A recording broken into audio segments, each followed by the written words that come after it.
Hi, I'm Pramod Kumar and I'm going to teach you today Duhamel integral. Basically, this is one of the method to find the natural frequency. And today is the lecture number 4. So, we'll, this is the syllabus basically, fundamental vibrations where the Duhamel's integral and impulse response functions will be taught in today's class. Objective of the lecture will be determination of natural frequency in damping, resonant amplification methods, half power or bandwidth methods, Duhamel integral impulse response functions, IRF. Basically, these are the method to determine the natural frequencies and damping. So we will introduce all those methods uh, for finding the natural frequencies. The first method of determining the natural frequency is the resonant amplification method, where the maximum amplification AF is basically is equal to x naught maximum divided by x standard 0, where the resonant frequency and amplitude is given by this formula, which is mentioned over here, and these ratios are valid only for zeta equal to 1 by root 2. For the value of root 1 by root 2, that is zeta lies between 1 and 1 by root 2, where omega resolutions will be 0 and maximum amplification f max will be 1. Next method is Duhamel's integral, that will be dealt separately in the coming slides. So other method is half power or bandwidth method. In this method, zeta is determined from the part of a spectrum near the peak steps involved are as follows. So peak of the curve x naught max is basically determined, and from that a horizontal line at a response level determine the intersection point with the response spectrum. These points are known as half power points of the spectrum. This is known as half power point of the spectrum. And this this is basically 1 by root 2 x naught max. This is 1.707 a max, and in this way we can find the bandwidth, which will be defined as del f upon f. Now we'll come to the Duhamel's integral. It is a way of calculating the response of linear system and the structure for arbitrary time varying external perturbation. The response of linear viscously damped single degree of freedom system to time varying mechanical system is given by the following second order ordinary differential equation, where m d2xt upon dt square plus c dxt upon dt plus kxt equal to pt, where m equal to mass is equal to mass, x stands for the amplitude of vibration, t for time, c for the viscous damping coefficient, k is the stiffness of the system or the structure. If a system initially rests at its equilibrium position from where it is acted upon by unit impulse at instance t equal to 0, that is pt equal to 0, in the equation above, the Dirac delta function del t will be x at x equal to 0, dx upon dt at dt equal to 0 will be 0.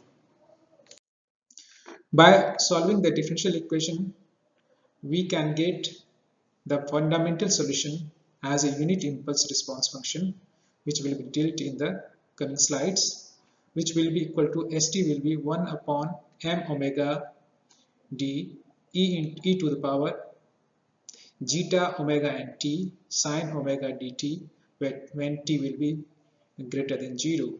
If t is less than 0, then ht will be 0, where zeta will be equal to c upon 2 under root km, is called the damping ratio of the system, and omega n will be defined as under root k by m.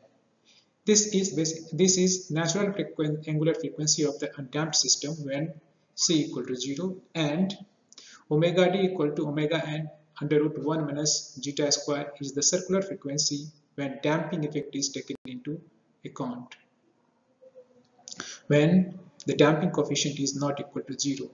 If the impulse happens at t equal to tau instead of t equal to 0, then the pt will be equal to delta t minus tau.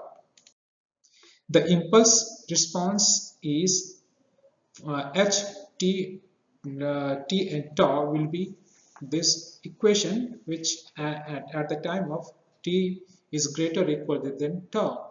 Regarding the arbitrary varying excitation, pt as a superposition of a series impulse of this series, then letting delta t tends to 0 and replacing the summation by integral, the above equation is strictly valid for t0 to t, and the equation will be like this. Substituting the expression of h t minus tau into the above equation leads to the general expression of Duhamel integral, which will be seen like this. So we'll now come to the mathematical proof. So the single degree of freedom dynamic equilibrium equation in the case Pt will equal to 0 is the homogeneous equation, and where C bar equal to C upon M and K bar equal to K upon M. So finally the solution of that differential equation will be in this form. Substituting the A equal to 1 by 2 and this A equal to this value, B equal to this value and P equal to this value, and then the equation of these equations will lead to xt equal to c1 e to the power b into t plus c2 into e to the power a into t. So let's see the video of that Duhamel and other methods of finding the natural frequency. So this is mass spring damper system, where the spring mass damping amplitude is plotted in this graph, and the system is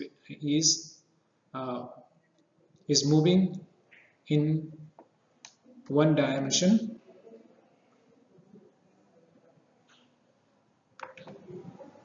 Now see the amplitude is increasing. This amplitude, external force is increasing. Acceleration is in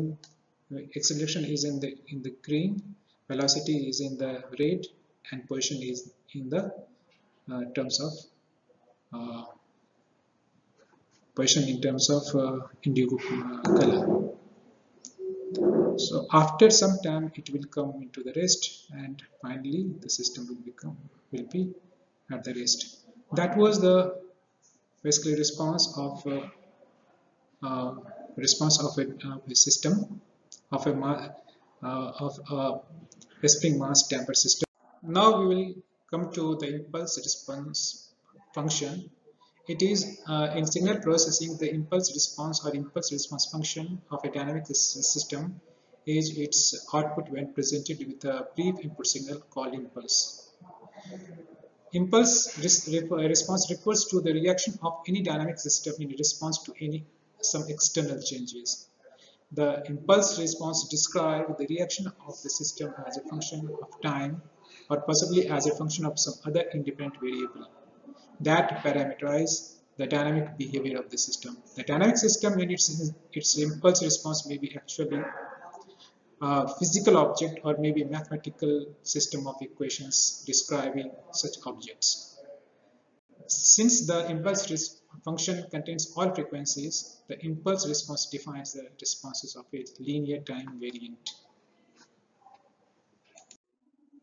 Mathematical consideration for the impulse response function is described depends on whether the system is modeled in discrete or continuous time. If the impulse can be modeled as a Dirac delta function or continuous time system, or as the Kronecker delta or discrete time system. So Dirac delta represents the limiting case of a pulse made very short in time while maintaining its area or integral, thus giving an infinite high peak, like this infinite high peak.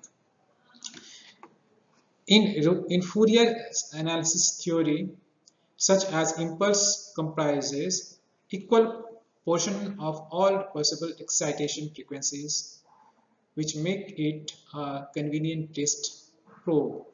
So here you can see the impulse. Here impulse is very short duration, and here a little bit is bigger duration, though the effect is much larger than the above one. And here again impulse is having continuous one, and it takes a little bit larger time than the previously two methods.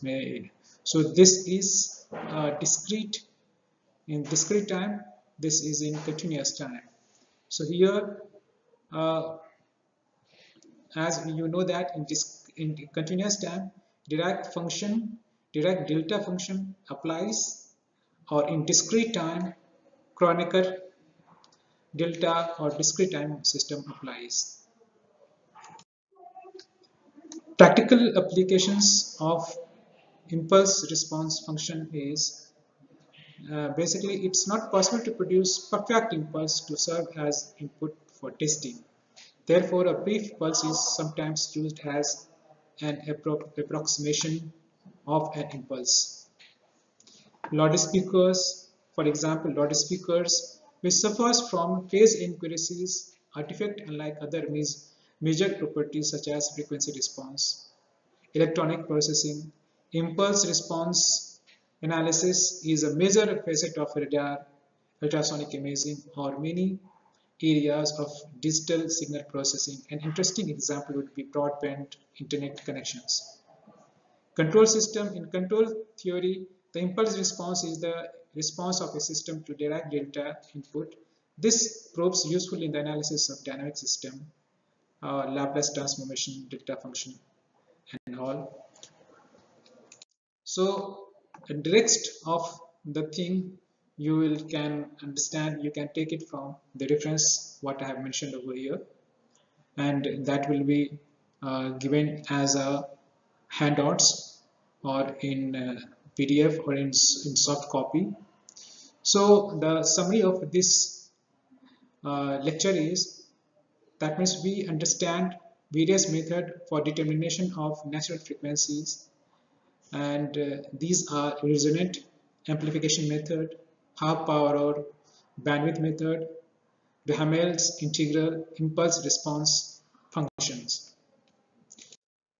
And based on that, we have the notes, we have the questions based on these things. That means write a short note on resonant amplification method, half power or bandwidth method, Duhamel's integral impulse response function. These are the textbook, and few things were taken from the Wikipedia. So all of you can take the help of Wikipedia, and if something is missing, you can refer to Wikipedia or the reference what I have given to you, or the work handouts given to you. Thank you.